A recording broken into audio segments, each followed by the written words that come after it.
আপনাদের সামনে পবিত্র কুরআনুল কারীম থেকে ছোট্ট একটা আয়াত তেলাওয়াত করেছি। এই আয়াতের মধ্যে আমার আল্লাহ পাক বলে, ও পৃথিবীর মানুষ, এই পৃথিবীর জমিনে তোমরা যার তার সাথে বন্ধুত্ব করবে না, যার তার সাথে তোমরা সম্পর্ক করবে না। এই পৃথিবীর জমিনে তোমাদের বন্ধু হবে তিনজন।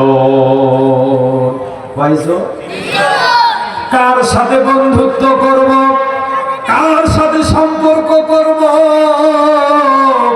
এই কথাটাই আমার আল্লাহ আমার আরো আয়াতের ভিতর ওয়াজ করেন। আল্লাহ পাক বলেন, ইন্নামা ওয়ালিয়ুকুমুল্লাহু ওয়া রাসূলুহু ওয়াল্লাযীনা আমানু।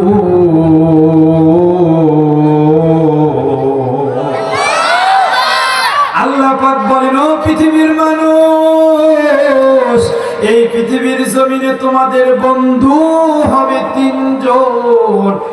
এক নাম্বার হলো ইন্নামা ওয়ালিয়ুকুমুল্লাহ, এই পৃথিবীর জমিনে তোমাদের এক নাম্বার বন্ধু হব আমি আল্লাহ।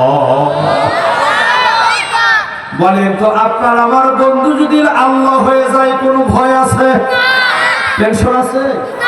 আল্লাহ বললেন, ওয়ালা তাহিনু ওয়ালা তাহজানু ওয়া আনতুমুল আ'লাউনা ইন কুনতুম মুমিনিন।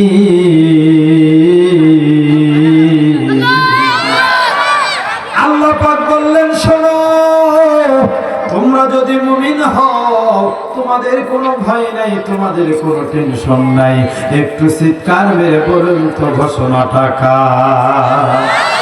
আল্লাহ বললেন, ওয়া রাসূল, এই পৃথিবীর জমিনে তোমাদের দুই নাম্বার বন্ধু হবে রাসূল, আর তিন নাম্বার হলো ওয়াল্লাযীনা আমানু।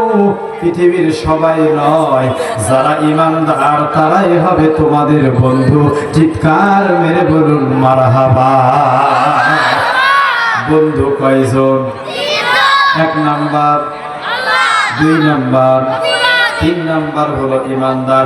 আমি আপনাদের কাছে বলতে চাই, বলেন তো বাবা, আল্লাহকে বন্ধুরূপে চাইলেই পাবো, রাসূলকে বন্ধুরূপে চাইলেই পাবো, ঈমানদারকে বন্ধুরূপে চাইলেই পাবো, না কোনো কাজ আছে? আছে না নাই?